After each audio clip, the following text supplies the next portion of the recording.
as you can see, with the 2600 from Atari. Still under $50, but wait, there's more. There's a stack of new games at your video store. In real sports boxing, the action's rough. If you're gonna make it, you got to be tough. Midnight Magic is an arcade blast, like a pinball. Greetings, programs. So today I thought we'd have a look at Atari's entry into the classic mini market, I suppose. We're going to have a look at the Retro Handheld Console from Atari, powered by Blaze. So let's have a closer look at this. Okay, so here's the box. It's quite nice. Nice finish to the box. Nice good solid Atari logo there. Looks a little bit like the old 2600 from the outside as well. Now this is supposed to come with 50 classic games. There's all your selection of languages. And there's some of the games that are included. Yeah, there's some Atari classics on there. So let's go ahead and open the box and have a look. Right. That looks pretty nice. Is that wood? No, that's plastic, but it looks like wood. Yep. They're orange buttons, reminiscent of the old Atari joysticks. Let's have a look. We've got some instructions and a little Atari leaflet in there too. So, the machine itself, feels a bit plasticky. It's quite light.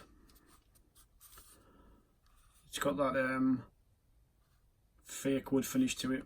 Shame about that, but you know, I've already popped a few batteries into this, so let's turn it on and have a look. So the 2600 was pretty much one of the first game consoles I ever played on. I can just to say remember using it. I think my dad brought one home from someone he borrowed it off at work in the very early 80s. If I'm not mistaken, my mum made him take it back pretty sharpish. She wasn't too keen on having it in the house. What was this magic that would corrupt her son? So here's a look at the menu.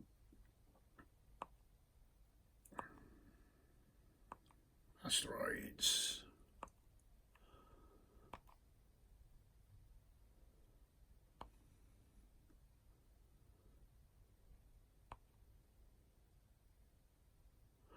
Haunted House. For anybody who's recently watched Ready Player One, these are a lot of the games that are on the film. Missile Command. I remember playing that in the arcade with a ball. Let's have a look.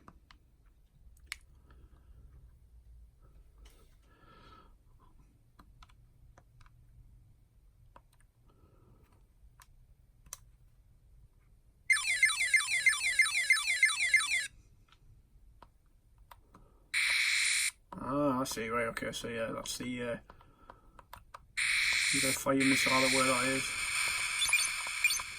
Now this is supposed to come, well it does have an AV socket on it as well. There's no AV connectors in the box, which is a little disappointing. Otherwise I would have hooked it up. Let's look at Missile Command. Move it back to the menu. Is there a reset button? There doesn't appear to be a reset button. On, off, headphones, volume. What does start do? Both together? Oh, both together.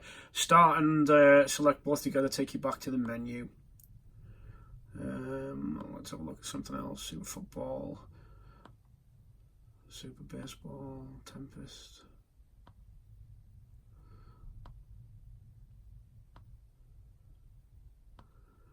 I thought Atari did Space Invaders. Did Atari not do Space Invaders?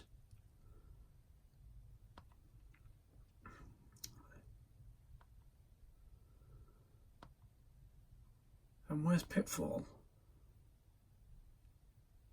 Let's just put this down 2 seconds. Let me have a look at the back of the box.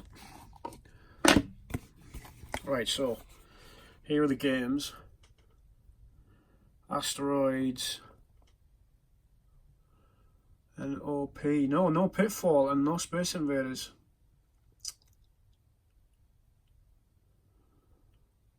That's a little disappointing. Okay, right. Let's have a look at, the only other one that I've really played is Centipede.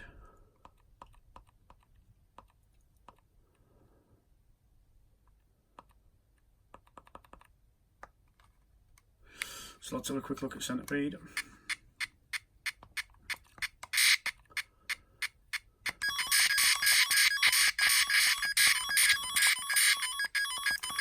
Yeah, this sounds pretty faithful to the original 2600. Anybody that doesn't know a great deal of history about the 2600 was one of the first home consoles that Atari brought out during the dizzy heights of the video game industry in 1992.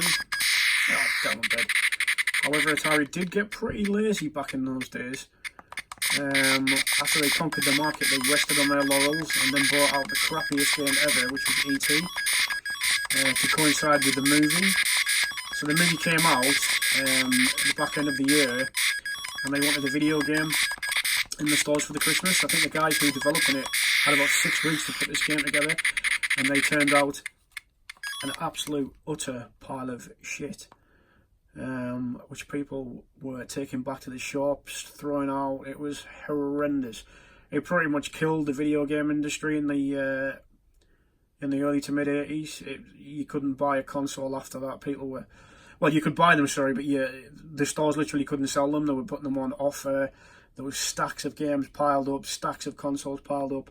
Nobody wanted anything to do with it because of this crap that Atari had brought out. It pretty much died a death until the mid 80s when Nintendo brought out this strange little grey box, which turned out to be the Nintendo Entertainment System. Let's have a look at this.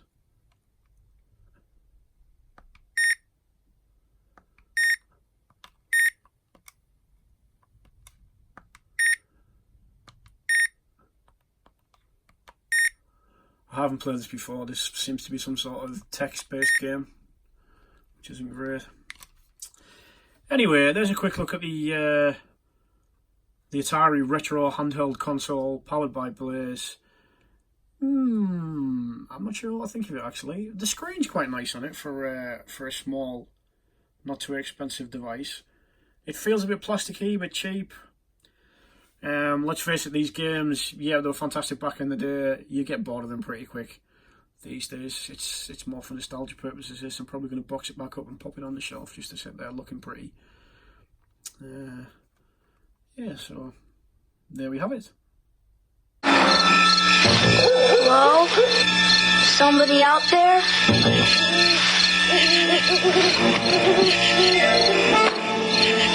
E.T. Video game?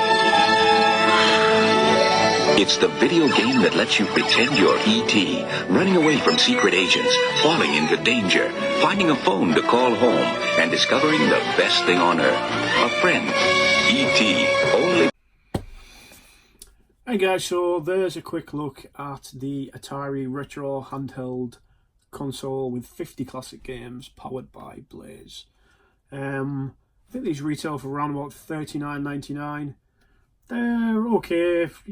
I pretty much got bored with it within about half an hour, so it's another one for the shelf. So yeah, if you fancy picking one up for nostalgia purposes, by all means do.